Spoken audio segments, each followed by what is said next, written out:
Este 8 de agosto se cumplen 141 años del nacimiento de Emiliano Zapata. Estamos hablando de un personaje que no es cualquier personaje, es quizá el protagonista de nuestra historia más versátil, el que carga más símbolos encima, el que carga más esperanzas, carga el símbolo de la libertad encima. La libertad de todos tipos, la libertad de los campesinos contra las haciendas en la época de la Revolución, la libertad de los indios para recuperar sus tierras obtenidas desde la época virreinal, en contra de una apropiación ilegal y terrible en un palimpsesto, en una cosa encimada legalmente, en donde una ley no se quitó para poner otra, sino que se encimó y los perjudicados fueron la gente que no podía defenderse, y en este caso los campesinos. Pero en los años 20 también fue símbolo de la reivindicación agraria de la Revolución Mexicana, es decir, del funcionamiento del artículo 27 constitucional, no solo del Plan de Ayala, sino del 27 constitucional. En los años 30, con Lázaro Cárdenas, se vuelve un héroe plástico que se abre al horizonte del arte y de las ideologías. Diego Rivera lo pone siempre con el lema de tierra y libertad, aunque sabemos que ese no era el lema de los zapatistas, el de los zapatistas era reforma, libertad, justicia y ley, pero pone el de Gersen, el de tierra y libertad, porque sintetiza perfectamente lo que hubiera querido Zapata decir, aunque alguna vez se le preguntó y él dijo que no le gustaba. Eh, en los años 30 también se hacen los homenajes a Emiliano Zapata y se convierte en una figura nacional. En Michoacán hay una expropiación de una hacienda, la hacienda de Guaracha, y el pueblo y el ejido se llaman Emiliano Zapata. Unos días antes de la expropiación petrolera, Cárdenas estaba en Jojutla y en Zacatepec y inaugura el ingenio Emiliano Zapata. Zapata tiene sus homenajes en 1940, aparecen los libros de Gildardo Magaña, del Zapata y el agrarismo. En fin, Zapata se convierte en la figura señera de la bandera de la libertad. Pero en los años 60 es otro tipo de bandera la que él trae. Y entonces hay levantamientos e insurgencia, no solo levantamientos, pero insurgencia obrera que tiene el símbolo de Emiliano Zapata. En los años 70 sí hay levantamientos, hay un grupo guerrillero que se llama Ejército Zapatista, Urbano Zapatista. En los años 90 están los chiapanecos con el Ejército Zapatista de Liberación Nacional. Muchos sindicatos y muchas agrupaciones llevan el nombre de Emiliano Zapata, muchas escuelas, etcétera. Todo aquello que en un momento dado significa la voz del ciudadano. Y plásticamente lo puede uno reconocer como sea. Lo mismo está vestido de charro, como está en las fotografías, que vestido de indio, con su traje manta, su ropa de manta, como está en el Museo Cuauhnáhuac en Cuernavaca, en el Palacio de Cortés, de Diego Rivera. Lo mismo está vestido con trajes y con ropa de rockero o de punk, y siempre lo vamos a reconocer. Emiliano Zapata es un personaje al que se reconoce siempre y siempre lo estamos revalorando. Un segundo. Corte. Mi timbre funciona.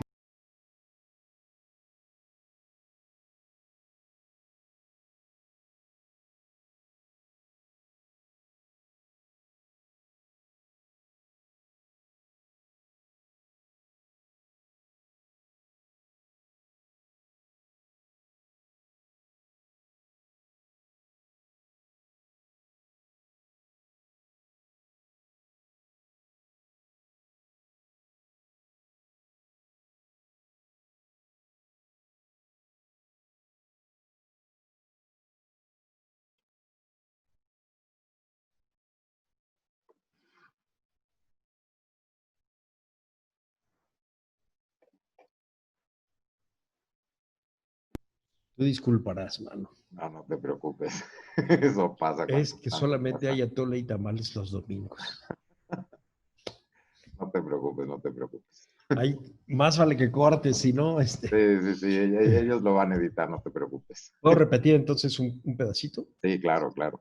Bueno, entonces es Zapata, su imagen abandera todo tipo de organizaciones de reivindicación social, es la voz de los ciudadanos. Y pienso, por ejemplo, en los grupos guerrilleros de los años 70, pienso en Jaramillo en los años 60, pienso en los chiapanecos de los años 90, pienso en los grupos de rock también de los años 70, y ahora en grupos ecologistas, en reivindicación de la igualdad sexual, en simplemente hasta en la plástica eh, eh, más efímera en una pared o en la totalmente permanente. Yo los he visto tatuados, a Zapata tatuado. Y esa es una imagen que va a durar toda la vida.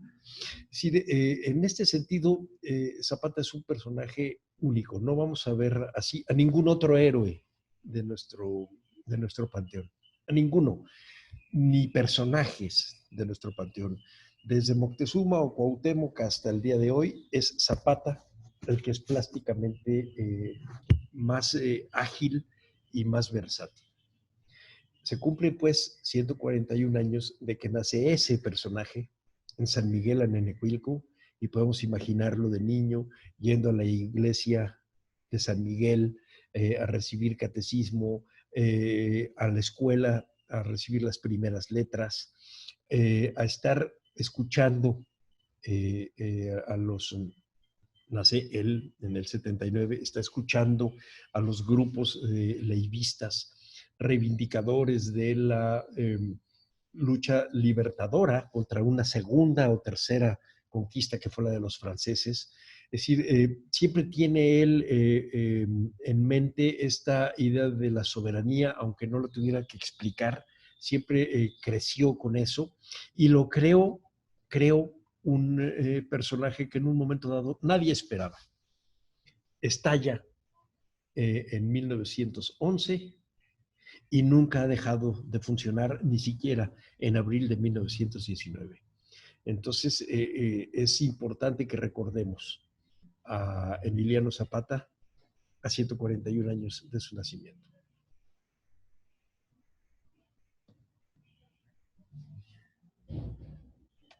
Muy bien, muy bien. ¿Quieres hacer otro? No, no te Quiero oigo. leer algo, ¿Quieres pero leer algo? Ok, necesito perfecto. cerrar porque ahorita ya están aquí otra vez los que venden tamales. Aguántame un segundo.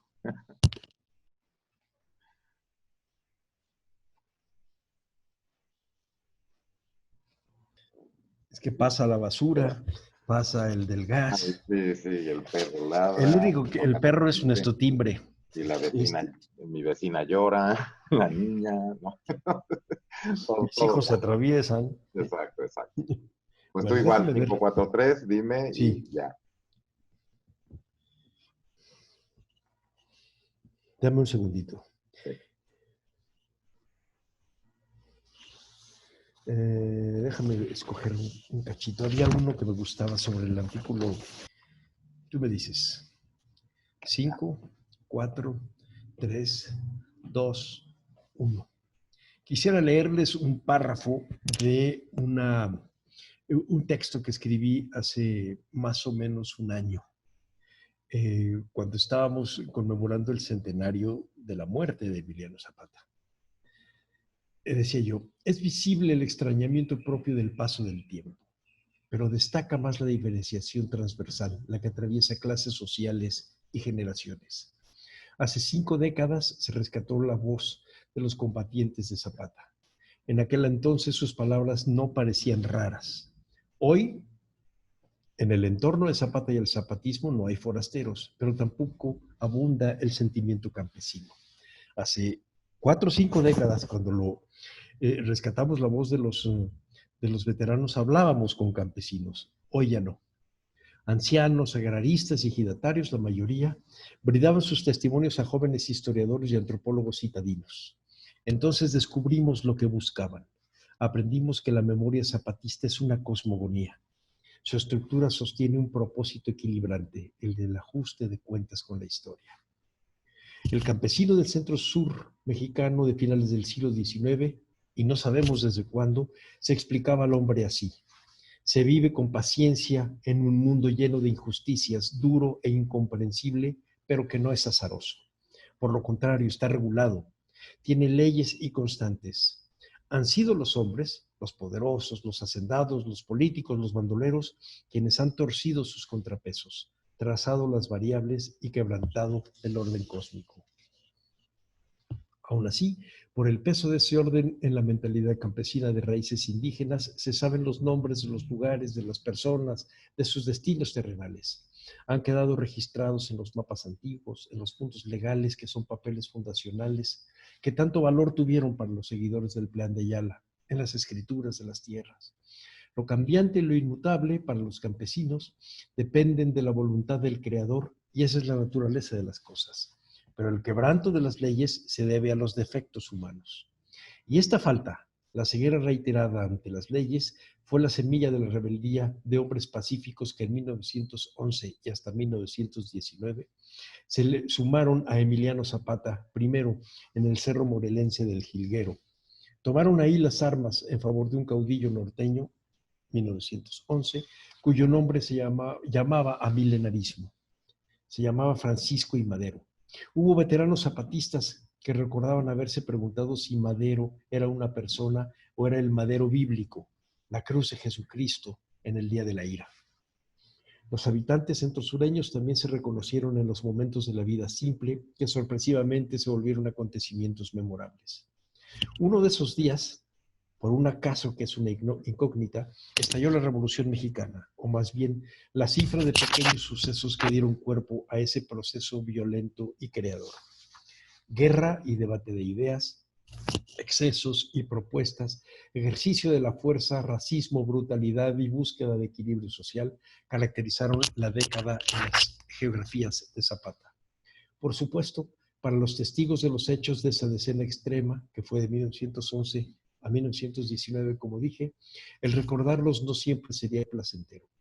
La función de la memoria no es la simple gratificación, sino construir identidades. Y el primer recuerdo se dibuja hacia el amanecer del siglo XX. Al decir de los hombres nacidos entre 1890 y 1900, que serían la tropa joven de Zapata, ellos serían indígenas campesinos, habitantes pobres de los pueblos y jornaleros de las haciendas. Decían que siempre habían estado ahí, en su lugar de origen, en el antiguo fundo legal, con sus tierras que les otorgó el virrey siglos atrás. Los trabajos y los días campesinos eran siempre reciclados por el círculo natural agrícola, al ritmo de las dos verdaderas estaciones del centro de México, la de secas y la lluviosa. El maíz y la caña de azúcar y luego el arroz marcaban los calendarios anuales y las cadencias vitales. Este dibujo inicial de su identidad prefiguró una idea corriente después de la lucha armada.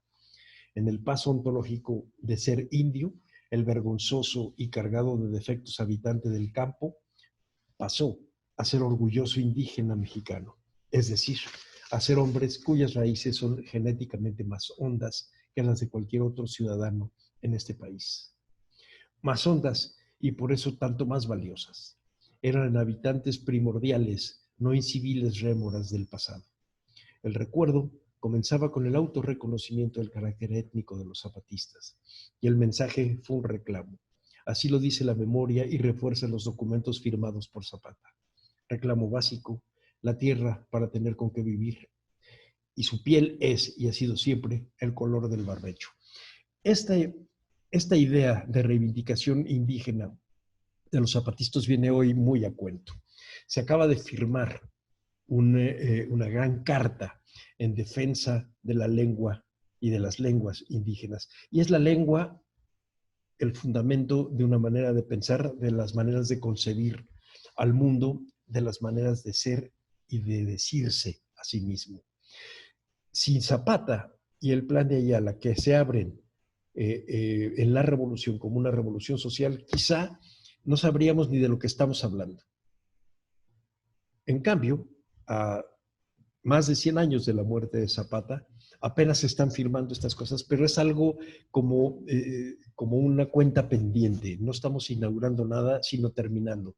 Se están cerrando capítulos de la historia, no se están abriendo otros. Y ese es el legado de Zapata.